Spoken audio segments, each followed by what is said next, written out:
But speaking of the tenure of the occupant of the appointee, then the appointee is um coterminous with that of the appointing authority, the term of office. That's why I premised my questioning by asking you if yung permanent position would be similar to a plantilla position. At ang sagot niyo po sa akin, hindi parehas. There's a difference. Di po ba? Kasi yung back chairman dapat permanent position eh. Tapos yung members of the back should be holding plantilla positions. Even the IRR says so. There's a difference between permanent and plantilla positions. It makes reference to the difference of the two terms. And I think GPPB will agree with me sa IRR ng procurement law. Diba, GPPB? Yes, Mr. Chair. Yes. Kaya, I tend to agree with the GPPB. Supreme Court decisions say so.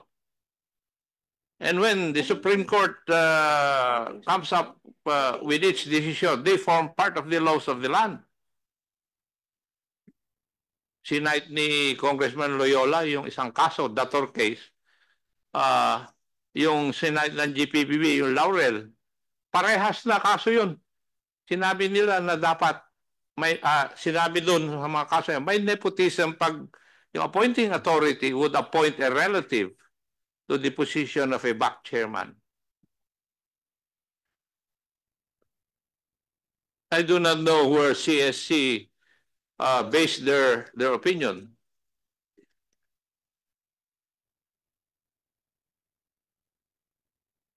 The opinion was based via the GPPB TSO NPM number 080-2017 po. You know, that's precisely my first question during the first hearing was nepotism made by the former mayor of Silang. Question ko na yan. If you look at the minutes of the previous meeting, the first meeting, ang una kong issue is nepotism. And that is why I know yung mga decisions ng Supreme Court na ito. Kasi, as far as I'm concerned, kinukuha ko nga yung research ko eh. Being in the plantilla position po refers to membership in the back, not the chairmanship thereof, where the requirement po is at least the third ranking permanent official of the procuring entity. That proviso simply means po, in my interpretation, that no Tom, Dick, and Harry can be a member of the back unless he or she occupies a plantilla position in the procuring entity. That is no outsider allowed.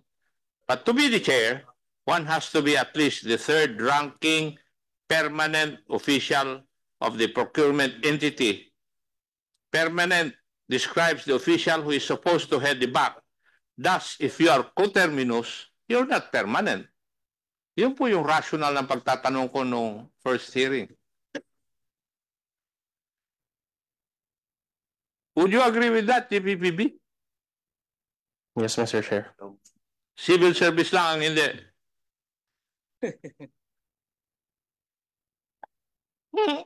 Sir, the quoted opinion, actually the last part of the opinion, ang ginamit po na word is third ranking plantilla position. And not the word permanent.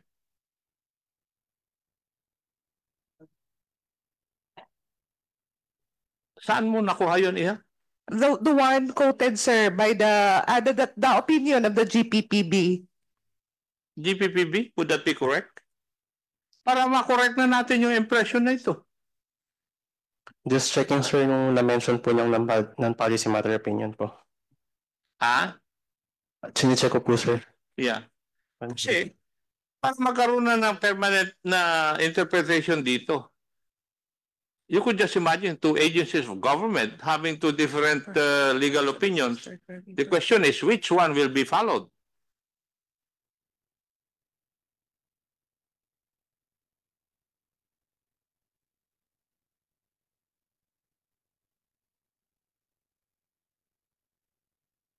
Ano bang nasa ka-IRR ng 9184?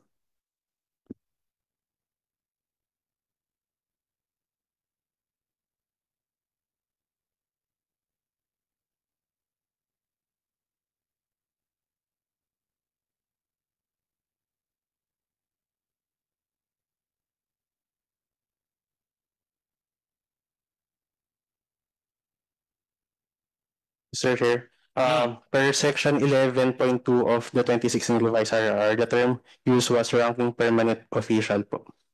Permanent, di ba? Yes po. Oh, tama yung una kong research eh. Nandito pa sa cellphone ko yun. Nung nagtanong ako doon sa first hearing.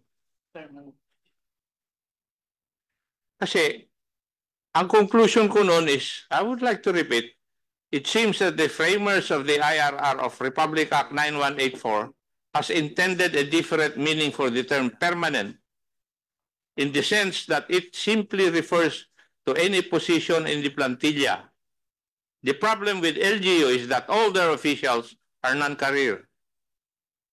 The highest permanent position there will be the department head, which is definitely not a third-ranking official based on their organizational structure. If the interpretation is strictly in accordance with your rules, civil service rules, the consequence is that the LGUs cannot create their back. Di po ba, if we follow your rule? Would you agree? Kasi yan ang discussion namin dun sa first hearing pa lang. And the mayor of Silang Cavite was present during that first hearing. And that was the first issue I raised. I'm sorry, Your Honor, but I'm not siguro the right person to be the resource person for this particular interpretation of the law because we have a higher officer. I might consult them, or the next resource person might be from the central office po siguro. Okay. It's just part of the discussion, Madam, kasi Thank you, sir. na-discuss na namin ito nung una eh. Yes, sir. So, nagugulat lang ako na iba po yung inyong opinion. Yes, sir. Thank you. Thank you, Mr. Chair. Thank you, Chairman. Chairman ako. Yes. Yan ba? Chairman, you have still Ako? questions? Yeah, please proceed. May I know if the members of the BAC are present this morning, Mr. Chair? Back, nandito, no? Andito, Chairman. Andito, may I know who they are? Good morning, Mr. Chair. I'm Leslie Ann Probleto, the Vice BAC Chairman of the previous, Vice Chairman of the BAC. yes, Noon, Madam. yes po. And is there another member of the BAC present? Good morning, Mr. Chair. Mr. Owen Santos po, former BAC member. Yeah. Now, may I ask, being members of the BAC, are you aware of the governing principles on government procurement?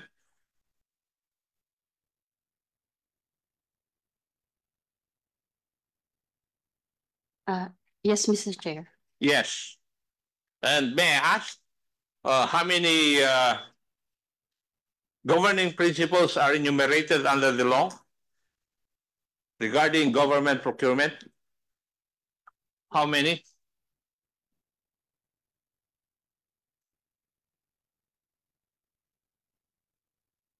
Sinagot niyo po ako, alam niyo eh. Mr. Chair, I cannot recall the exact number. There are 5 of them under the law. Pwede po bang sabihin niyo yung ano yung mga principles na ito?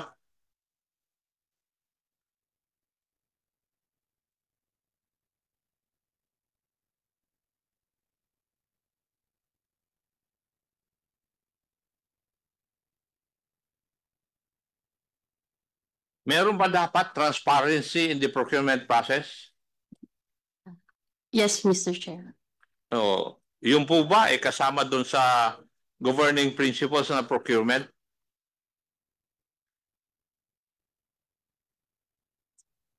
Hindi nyo rin alam.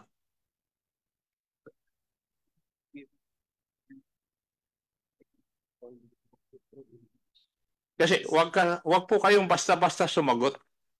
Kasi ang una ko pong tanong kung you are aware of the governing principles of procurement process eh. Sabi nyo kagad sa akin, oo.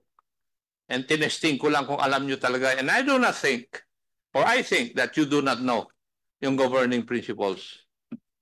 Kasi tinesting ko na po kayo eh. Hindi nyo nga masagot yung katanungan ko. Kung yung transparency in the procurement process is a principle. It is. Yes. As a matter of fact, yun ang number one eh. Transparency in the procurement process. And there are 5 of them. Now, may I ask yung back chairman, if yung ginawa po niyong procurement na in question ngayong araw na ito, yung po ba yung nasunod itong governing principles na ito? Ano po sa tingin ninyo? Mr. Chair, I was not the back chairman po during. You're the vice chairman. Yes po. And you should know this. Kasi kasama ka dapat sa deliberation. Yes po, sir. Mr. Chair. Bakit? Ano po bang ginawa nyo dun sa deliberation nyo? Pumirma na lang kayo? No, Mr. Chair. We conduct the pre-bidding and the opening of bids po.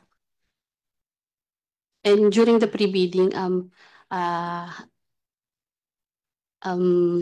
think the question regarding the delivery installation is also discussed in the pre-bidding. Sige. So, sinasabi nyo sa akin ngayon na mayroong transparency in the procurement process doon sa silang. Yes or no? Yes, Mr. Chair. Meron bang competitiveness by extending equal opportunity? I believe, Mr. Chair, there is. Because we are posting our Would your procurement process be streamlined?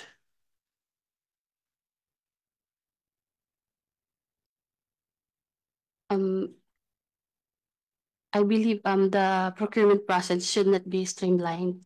It should follow the process, Mr. Chair. It should not be streamlined. It should follow the process, Mr. Chair.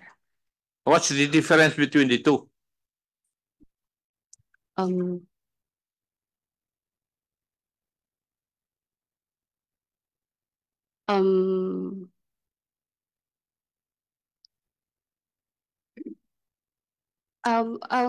Mr. Chair, when it comes to with streamlining, I believe there's a process that will be skipped if we streamline.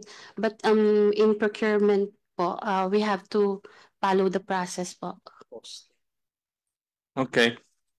Kasi that is the third governing principle, IHA. The procurement process should be streamlined. And number 4, yung system of accountability where both the public officials and the private parties that deal with the government, when warranted by circumstances, can be investigated and be held liable.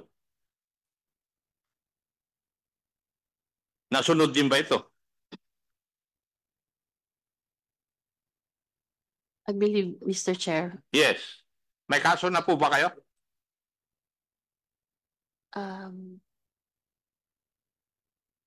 Nakasuhan na po ba kayo tungkol dito sa mga procurement na ito?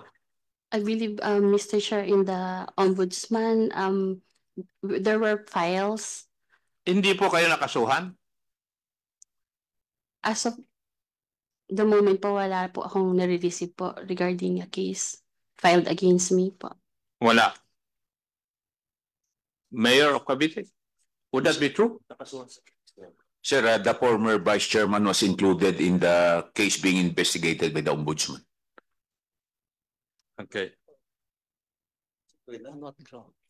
Ah, vice chair, former vice chairperson kayo ng BAC, di ba? Yes po. Wala kang natanggap na subpoena Wala, from the ombudsman? wala pa po. O mayor, wala daw. I believe po kasi po ako po ay replacement lang po. Nag-take over lang po ako second quarter po ng 2023. So the first case filed in the ombudsman that already decided was I'm not included therein po. How about other members? Nandito. Sir, ikaw. Good morning, Mr. Chair. Wala pa po akong natatanggap na subpoena with respect to a pending case po. Pero I was appointed as a back member po sometime first quarter of 2023. Okay. Kayong dalawa lang ba yan dito ngayon? Yung 2022, wala. Wala po, Mr. Chair.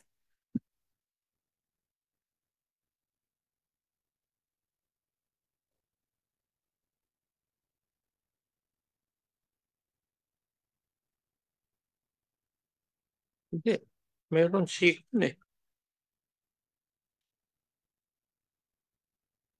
Meron sa record ko si Owen Santos member of the BAC. Wala. Pero si Madam Poblete, wala dito sa record ko sa mga kaso na finailan. Kasama si former Mayor Anarna. Wala yung baba. Si Madam Poblete. Pero si Mr. Santos meron Dito yung pangalan niya. Mr. Santos, nandito raw yung pangalan mo sa mga respondents. Mr. Chair, I was told na meron po akong pending case pero wala pa po akong nare-receive na. Okay. Okay, so wala ka pang na-receive. Yes, Mr. Chair, wala pa po akong nare-receive. Sino ba yung mga iba pang mga members? Kasi 5 kayo, di ba? Nawala dito ngayon. Sino pa ba?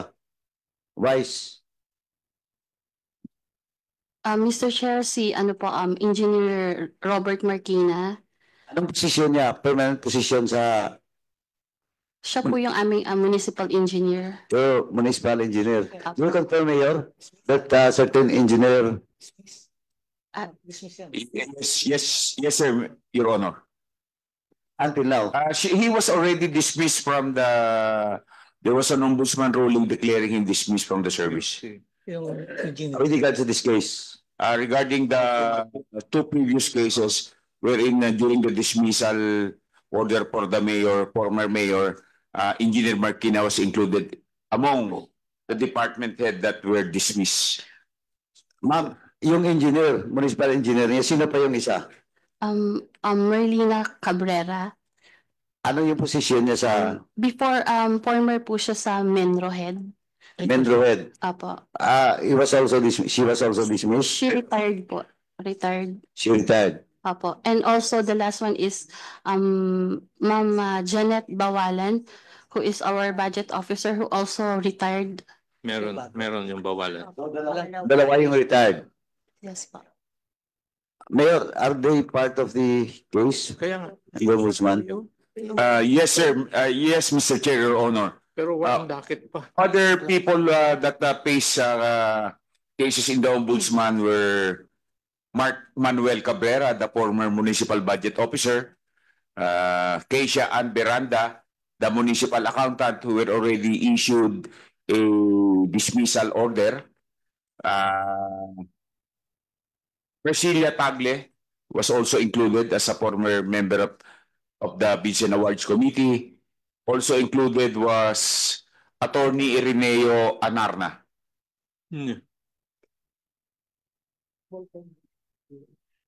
May kaso ka, Madam Poblete.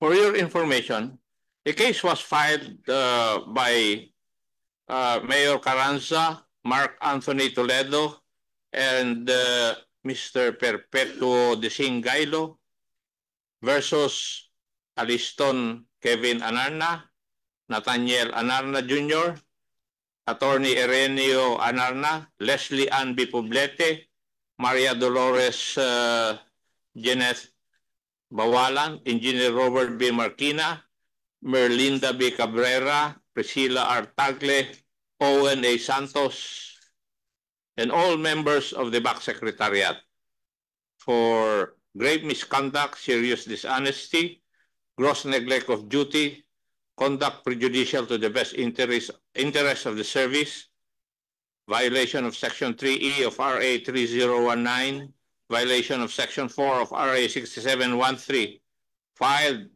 May 16, 2024, 65 counts of illegal and irregular procurement of food. Yun po.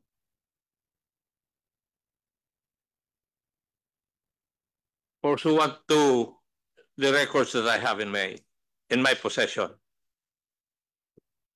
So, meron po kayo. Madam, antayin nyo na lang siguro yung summons na aabot po sa inyo. Okay? Now, Mayor Carranza, you were the Vice Mayor then when these procurements were made. Tama po ba? Yes, Mr. Chair, Your Honor. Now, are you aware that there is supposed to be an annual procurement program of the local government unit? Yes, Mr. Chair, Your Honor. Sino po ang gumagawa nito? It's being undertaken by the executive department and being approved by the Sangguniang Bayan. Okay. Now, you are aware of all these procurements that are in issue. Yes, Mr. Chair, Your Honor. Now, may I know if these procurements were included in the annual procurement program which you have approved? Not all of them, Mr. Chair, Your Honor. Not all of them. Of the 16, Mr. Chair, 16 po na AOM, di ba? 16 at saka 2 disallowances as stated by the chairman. Ilan po doon ang kasali doon sa annual procurement program ng LGU po ng Silang? Sir, based on our, as we go along with the files, I cannot recall regarding the 16 cases that were filed, but there were other procurement that were not part of our APP. Kasi dito po sa record ko, kaya ko tinatanong dahil ang sabi doon sa katanungan na yan is the expenditures identified under the AOMs were never identified under the annual procurement plan. Because accordingly, the 2023 APP which you approved were too broad and general, and in most cases would fall under lump sum budgeting. Yes, Mr. Chair, Your ng Honor. aking researcher. Yes, Mr. Chair, Your Honor. That's why in the previous, as we came along, during the presentation of their budget and APP, I told them to be more particular in the submission of their annual procurement plan. Now, according to my researcher, the 16 procurements were observed not following the procurement protocols. Would you agree with that also? Yes, Mr. Chair, Your Honor. May I know what protocols have been violated insofar as the procurement which were the subject of 16 AOMs? Most of them were non-posting on PhilJeps, did not follow the timeline for the procurement process. There were some procurement that were undertaken wherein there were already payment, there were already delivery without the acceptance sheet, the procuring entity. According to the report here given to me, yung process of, shall we say, bidding an award happened after the events. Would you agree with that? Yes, Mr. Chair, Your Honor, more particularly on the Silangueño event. COA, would that be regular? COA. Mr. Chair, no po. Actually, we had issued AOMs po pertaining that. And the basis of your AOM is one, the bidding processes were done after the event.